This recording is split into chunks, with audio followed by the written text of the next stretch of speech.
The Black Grimoire, A Night in Savannah. Subscribe and watch more horror stories on Knock Knock Horror.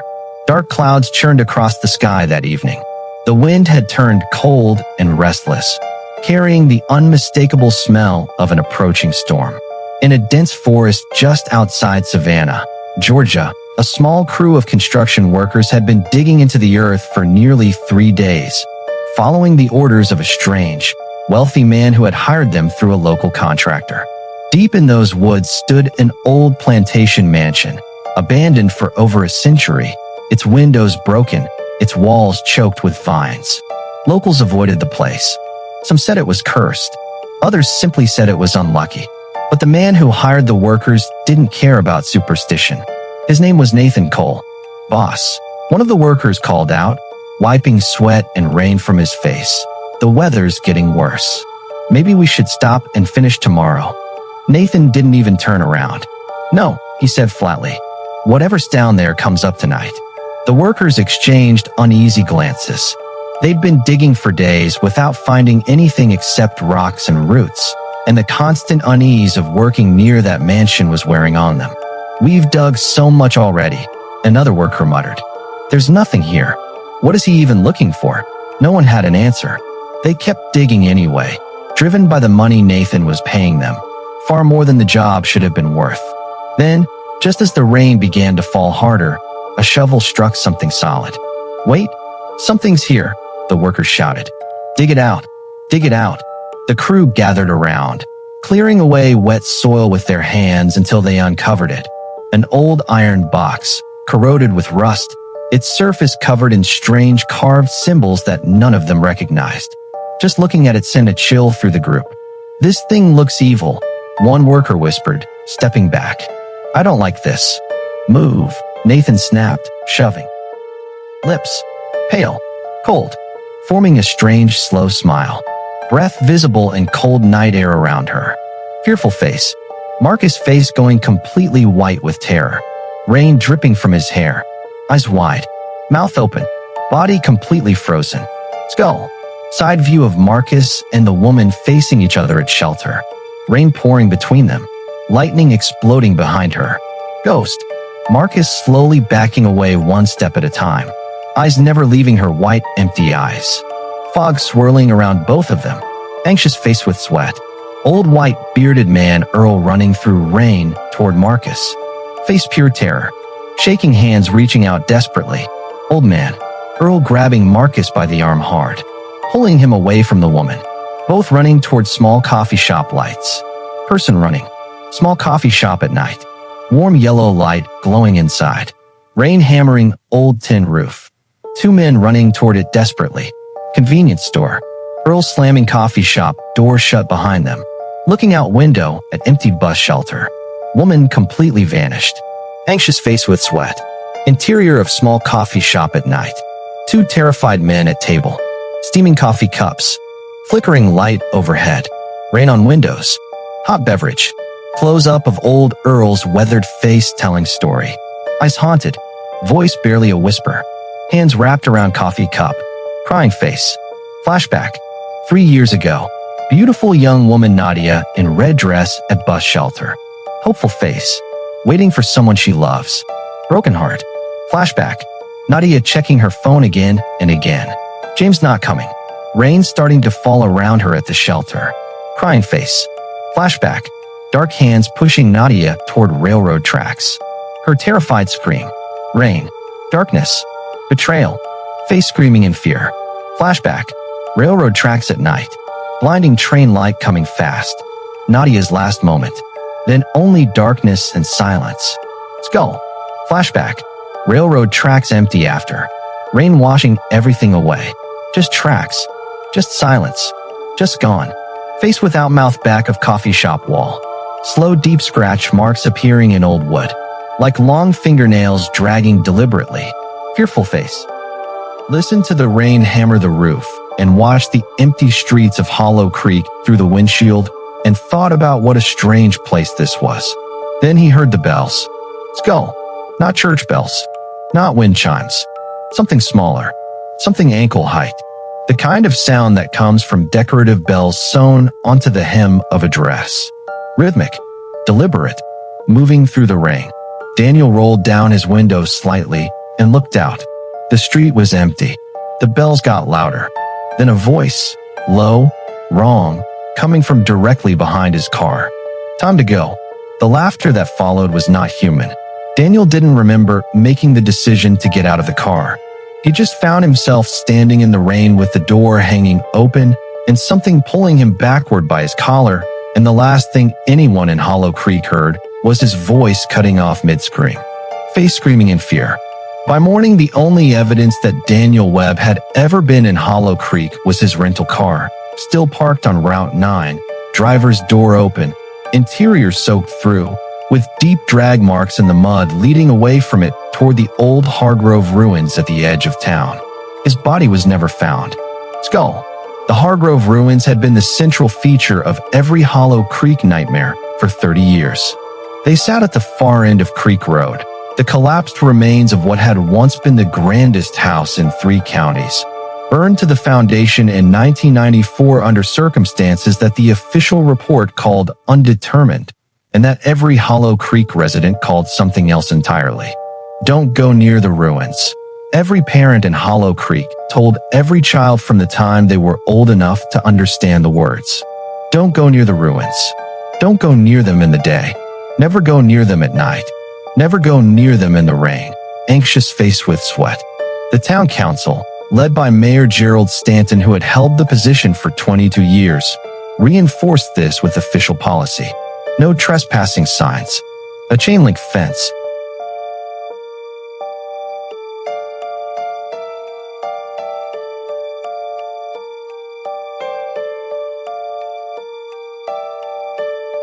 She turned toward the light, and on her face, for just one instant, was something none of them had ever expected to see there. Fear. She took 2 steps backward, deeper into the water. They looked at each other without a word. They all knew. Fire was the way. Then she collected herself. Her red eyes swept across the darkness where they were hiding. "You've learned my weakness," she said softly. "None of you will leave this town alive." Walter grabbed Henry's arm. "Run. Now. We know what we need to know. Real fight is tomorrow night." They ran. The next day, all of Harrow Falls was buzzing. Nobody doubted anymore. The creature in Blackwater Pond was real. It had been taking their people for decades, and tonight it was going to end. "My family has lived under this terror for 3 generations," an older man told the crowd gathering in front of the community hall. "Every few months, someone goes missing. Tonight we finish this. If we don't do it now, our grandchildren will still be living under this shadow." Marcus had spent the day preparing. "I've got 20 lengths of heavy chain. If we can pin her down even for a few seconds, we can get the fire circle closed around her." Henry had been thinking. "Last night, when I looked at her face, I noticed something. She doesn't just live in the pond. Her power is connected to the water itself. Pull her away from it long enough, and she'll be weaker." Silas nodded slowly. "And I've been thinking about what old Thomas said. She wasn't born evil. 100 years ago, a woman was accused of witchcraft in this town. Probably because she was different, maybe because someone wanted her land or her silence. They tried to burn her, and she ran into the pond to escape the fire and drowned. She died terrified and wrongly accused, and that terror and that injustice kept her here." He paused. "The pond is where she died. It's also where she can be ended. The same place. The same element that killed her. That night, the whole Abel."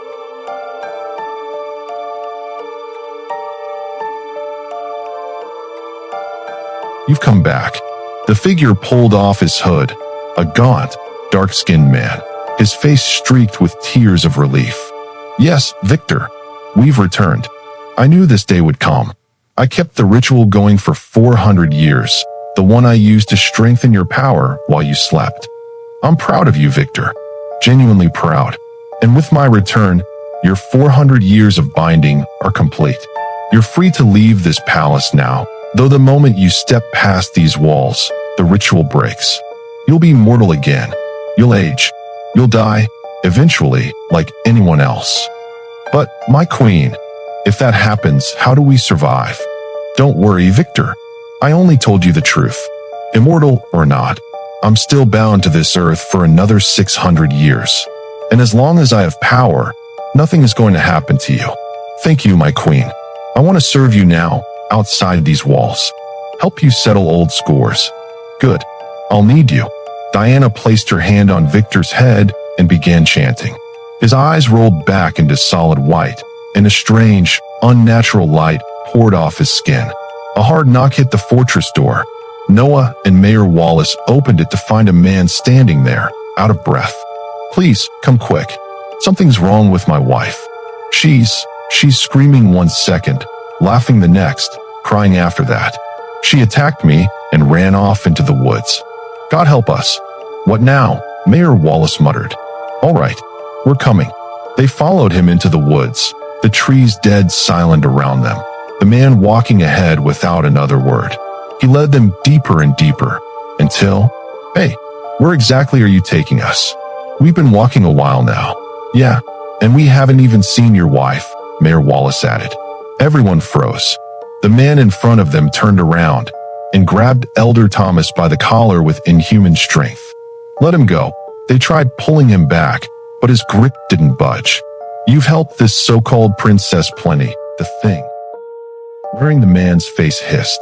You two dragged Millbrook out of the darkness together. Now I'm going to send you somewhere with nothing but darkness. Not yet, though. Queen Diana wants you alive to watch what's coming. I'll be back for you soon enough. And with that, it let go and shot off into the trees faster than anything human should move. They rushed to Elder Thomas. Are you all right? I'm fine. What was that? Maya's face went pale. Noah, Ivy, remember the hooded figure that followed us the first time we went to the ruins? Yeah, he came after us that night too. It's in the old records, Maya said. After Diana died, the priest who served her got sealed inside one of the palace chambers, bound there to keep feeding her power even in death. If that thing was him, Diana set him loose. He warned you he's coming back for you, Elder Thomas said. Forget about me. Focus on what she's planning. Just then, the sky split open with the screeching of birds and bats, thousands of them, wheeling overhead in a single dark mass, all heading in the same direction. On the ground, snakes poured out from the underbrush by the dozens, slithering the same way. The wind picked up hard, and a fog rolled in so thick it swallowed the treeline. Get back to the fortress. Now, Elder Thomas said. It isn't safe here. The next morning, over breakfast, Noah turned on the news. In an event no one can explain, thousands of bats and crows across the region were seen flying in a single coordinated direction overnight, all converging on the forest outside Ravenwood before simply vanishing. Snakes were reported doing the same on the ground. My God, Ivy whispered. They all went to the cave. They rushed back to the fortress and told the elders everything. They went straight to that same cave, Maya said. The one with the coffins. She's using them for something, Elder Thomas said. We need to go there ourselves. The 5 of them left for Ravenwood immediately.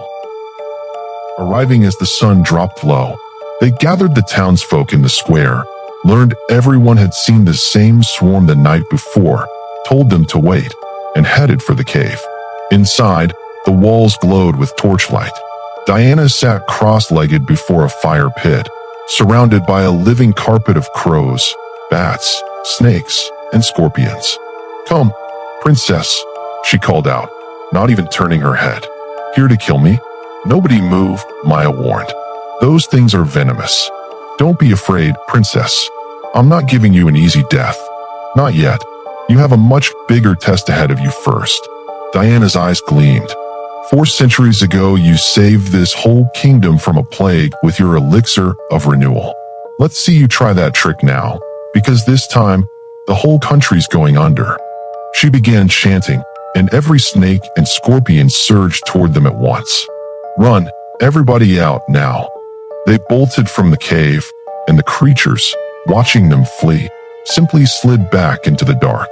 Black smoke poured out of the cave mouth behind them, rising into the sky, spreading into the air like ink and water until the whole horizon dimmed. The smoke had a weight to it, something toxic in the smell. One by one, they started coughing, gasping, and dropping. Maya reached for Noah as her legs gave out beneath her. He was reaching back. They didn't make it to each other before the dark took them both. Maya woke to something sweet on her tongue and found herself back at the estate house. Ivy stood over her holding a small glass vial, the elixir of renewal. "Thank God you're awake," Ivy said. "We all passed out back there. How did we even get here?" "You never came back by morning," Elder Thomas said. Word had already spread that people in Ravenwood were coming down with something strange. Coughing, fever, chills, spreading person to person like nothing anyone's seen before. I took some townsfolk and went looking. Found all 5 of you unconscious at the cave mouth. We brought you here and gave everyone the elixir. So the smoke from the cave, that's what caused it. The elixir's already been distributed through Ravenwood, Elder Thomas said. Everyone should recover. This isn't small, Uncle. Something about this doesn't feel finished. Why worry now? Everything's fine. I don't think Diana pulled off a ritual that size just to spread a cough through one town, Maya said quietly. She said the whole country was going under. We need to watch the news. They gathered in front of the television. Cases continuing to climb in cities and towns across the region, with health officials unable to explain the pattern of transmission. Maya's stomach turned. Days passed, then weeks. What had started in Ravenwood didn't slow down. It spread. By spring, it had a name, a new virus, moving faster than anyone could track, and eventually, a nationwide shutdown was announced. Stay home, stay apart, wait it out.